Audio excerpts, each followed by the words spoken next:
अस्सलाम वालेकुम students, I hope कि आप सब खैरियत से होंगे। आज की इस वीडियो में हम बात करेंगे कॉमन मिस्टेक्स जो बोर्ड में बच्चे कर रहे होते हैं या कॉमनली टेस्ट में कर रहे होते हैं और उस चीज़ से अनअवेयर होते हैं। उन्हें अवेयरनेस भी नहीं होती उस चीज़ की, पता भी नहीं होता उन्हें कि ये मिस्टेक्स काउंट होती हैं हमारी। बहुत छोटी छोटी मिस्टेक्स होती हैं। नो डाउट कि पूरा साल बच्चे मेहनत करते हैं, पढ़ते हैं, सिलेबस तैयार करते हैं और अगर एग्ज़ाम्स में ही मिस्टेक्स करके आ जाते हैं, उनके नंबर कट जाते हैं, फिर बहुत अच्छा परफॉर्म नहीं कर रहे होते। डेफिनेटली हर्ट होता है इंसान।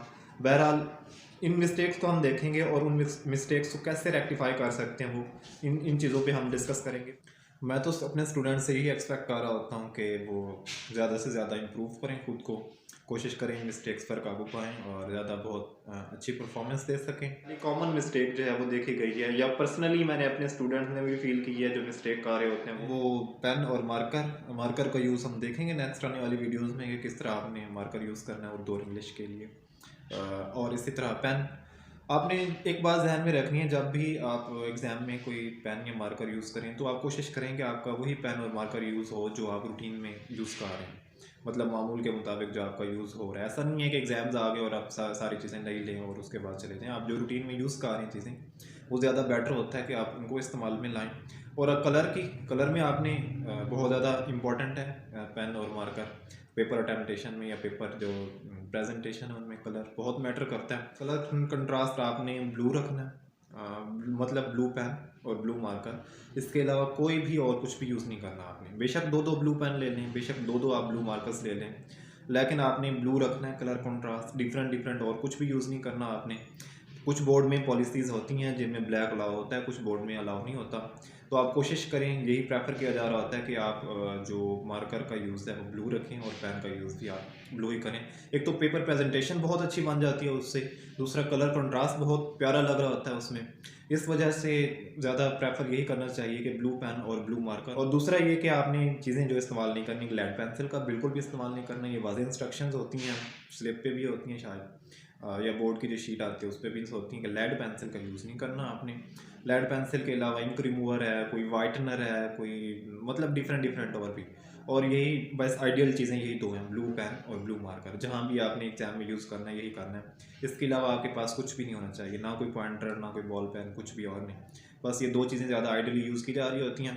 तो आप कोशिश करें कि ये मिस्टेक ना करें। आस्ता आस्ता आने वाले वीडियोज़ में मार्कर का यूज़ भी मैं सिखाऊँगा।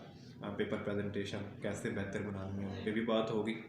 बहरहाल ये मिस्टेक आपने, और जो दूसरी मैंने कॉमन मिस्टेक्स अपने स्टूडेंट में भी देखी है वो स्पेलिंग मिस्टेक्स की। स्पेलिंग बहुत ज़्यादा मिस्टेक्स कर रहे होते हैं जो बहुत बैड इंप्रेशन जाता है एग्जामिनर पे, बहुत बुरा तासर होता है उसका। स्पेलिंग मिस्टेक्स कोशिश करें कि कम से कम रखें, ना ही हों तो ज़्यादा बेस्ट है, क्योंकि स्पेलिंग मिस्टेक्स मैटर करती हैं। और स्पेलिंग मिस्टेक्स इनसे अवॉइड करना है आप लोगों ने, जितना हो सकता है इनसे अवॉइड करें।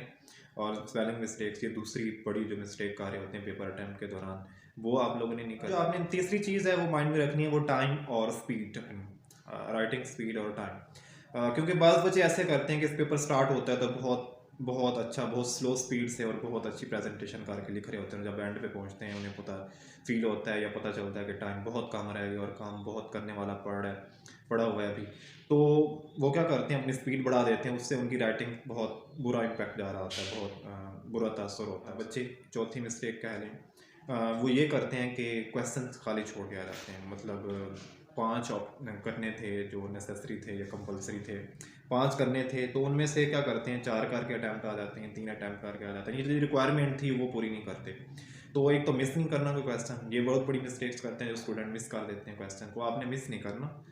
जितनी भी रिक्वायरमेंट है उस चीज़ की, जितनी भी पूछी जा रही है चीज़ें, वो आपने फुलफिल लाजमी करनी है। नेक्स्ट मिस्टेक करते हैं जो एक्स्ट्रा क्वेश्चंस करके, वो भी कोशिश करें आपके एक्स्ट्रा क्वेश्चन ना करें, कोई बेनिफिट नहीं है उसका। मतलब 5 रिक्वायर हैं अगर किसी शॉर्ट क्वेश्चन में, तो बेस्ट पॉसिबल रखें जो 5 आपके बहुत बेहतरीन आते हैं, आपको बहुत अच्छे आंसर आते हैं। 5 है, 8 में से 5 करने हैं, 9 में से 6 करने हैं, जितने भी आपको रिक्वायर्ड है आप उतना रखें, उससे ज़्यादा नहीं।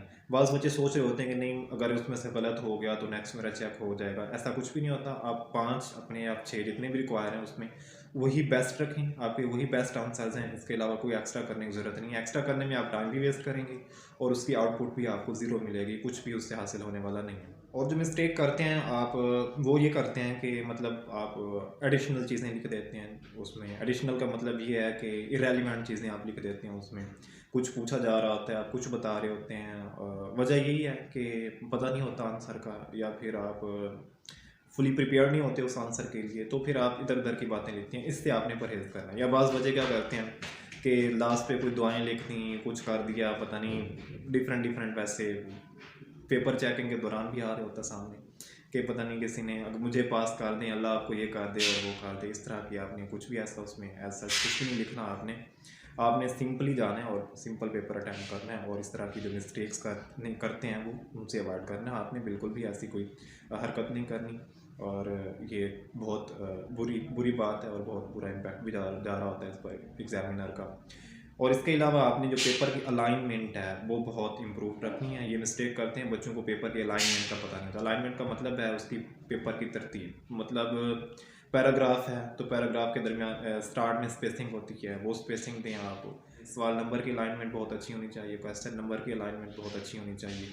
तो ये कोशिश करें कि ये अलाइनमेंट आपकी अच्छी हो। और जो मिस्टेक करते हैं बच्चे, पेपर आते ही पढ़ लेते हैं एक बार या कुछ करते हैं तो बहुत नर्वस फील कर रहे होते हैं, बहुत परेशानी और इस तरह का जब सिचुएशन आ जाती है। जाहिर सी बात है, जब फर्स्ट टाइम आप कोई 9th वाले बेसिकली, या हम फर्स्ट ईयर वालों कहें, या नेचुरली है इंसान का, जब वो फर्स्ट किसी एक्सपीरियंस ले रहा होता है किसी चीज़ का, तो बहुत नर्वस होता है।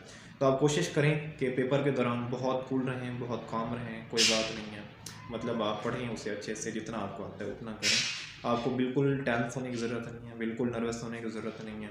जब आप जहन पे सवार कर लेंगे ना उस एग्ज़ाम को, या कुछ हो जाएगा, तो वो जो चीज़ें आपको आ रही होती हैं, जो पहले से आपने याद की होती हैं, वो भी सारी भूल जाती हैं।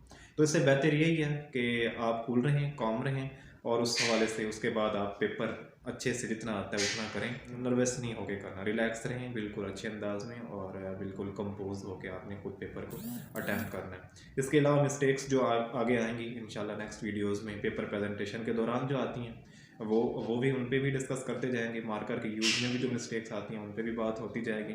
हम सारी चीज़ें बोर्ड के हवाले से पूरी तरह से तैयार करेंगे। आपको एग्ज़ामिनेशन एक तरह की जो स्किल्स हैं वो डेवलपमेंट करने की ये सीरीज़ चल रही है, जो वीडियोस की, इसमें हम बात करेंगे आगे इंशाल्लाह। ओके, थैंक यू, अल्लाह हाफिज़।